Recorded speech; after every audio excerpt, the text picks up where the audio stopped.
الناس طامجة كاملين مصدومين وتحت الصدمة. كيفاش طفلة العمر ديالها 8 سنين قدرت تقتل رضيعة داخل حضانة بديك الطريقة وبداك العنف كامل؟ ما عرفناش على من غادي نلوحوا اللومة، واش على الوالدين، على الناس المسؤولين اللي في الحضانة، على طفلة اللي في العمر ديالها يلا 8 سنين وقدرت بهذاك العنف تقتل الرضيعة؟ خليكم معنا حتى الاخر باش نعرفوا التفاصيل وشنو وقع بالضبط. وما تنساوش كيف ديما ديروا جيم وخليو لنا كومونتير زوين واشتركوا في القناه. نبداو على بركه الله.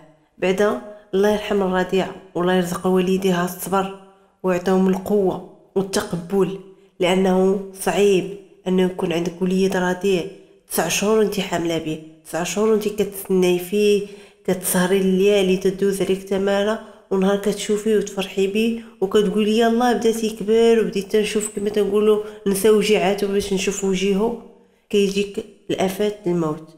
الله يرحمها والله يعطيهم الصبر. القضيه ديالنا اليوم ولا القصه ديالنا اليوم الهدف ديالها نعرفوا فين كان المشكل، فين شكون كان السبب، شكون المسؤول، على من نلوحوا اللومه. لان في هذه القضيه واش كيخلي شي كيعطيها لشي.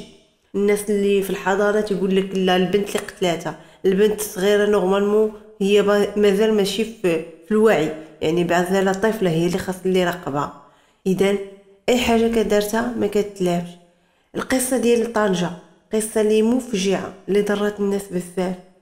وشفنا الفيديوهات وشفنا الفيديو كيفاش ان طفله في 8 سنين في العمر ديالها قدرت بطريقه وبهذا كل عنف انها تضرب او لا تطيح رضيعه باقي في الشهور ديال الاولين على الراس ديالها، اللي غادي تسبب ليها ضربات قويه وتعطيها ضربات اللي تخلي التكتل ديال الدم هو السبب ديال وانها تجيها جلطه دماغيه وتوفى الرضيعه في المستشفى. اللوم على الحضانه، رغم ان الحضانه مرخصه وقانونيه وما عندهاش مشاكل في القانون، يعني ما عندهاش مشكل في الرخص، ولكن مع ذلك كاين مشكل كبير هو مشكل المسؤوليه، مشكل ديال الاهمال، مشكل ان الانسان ما عندوش هذيك المسؤوليه ديال ان راه كاينين وليدات الناس، راه كاينين الناس جايين عاطينا الثقه ديالهم اننا غادي نقابلوا وليداتهم، ماشي وليداتهم غيقابلوا وليدات واحد اخرين.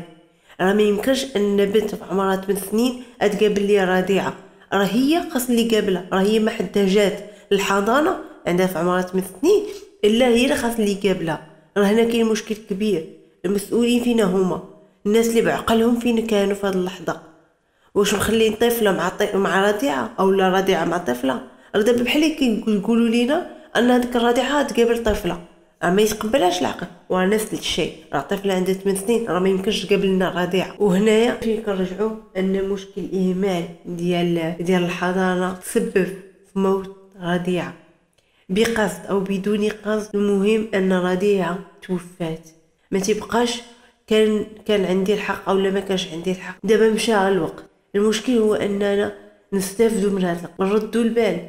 المكان ديال الحضانه راه مكان خاص تكون فيه المعايير الضروريه وتحترم فيها السلامه والحمايه الاطفال والرضع، وفيها جميع وسائل الاسعاف، سواء انسان دري طفل او رضيع يتشرح خاصو يلقى الدواء. المكان خاصو يكون نظيف، الاساتذه او لا الناس اللي المربيات اللي مقابلين خاصهم يكونوا في المستوى، هما اصلا خلوقين مربيين عندهم شهادات تعليميه باش يقدروا يربيو لنا جيل جديد. هنا في القصه ديالنا اللي غادي ناخذوا منها العبره هو ان بالحكم ان الطفل عنده 8 سنين راه ما تكون عنده حتى جنايه. هذه راه شي حاجه اللي متفق عليها العالم. طفله ما كاينش عندها السن القانوني، اذا ما يكونش عندها متابعه، ولكن اصحاب الحضانه والناس اللي خدامين فيها اكيد تكون عندهم متابعه وغادي نشوفوا القانون شنو غادي يدير في هذه القضيه ان شاء الله. القصه هذه اللي العبره اللي غناخذوا منها واللي خاصنا ناخذوا منها، سواء والدين سواء الناس اللي تيخدموا في الحضانه، ردوا لتصرفات ولادنا البال.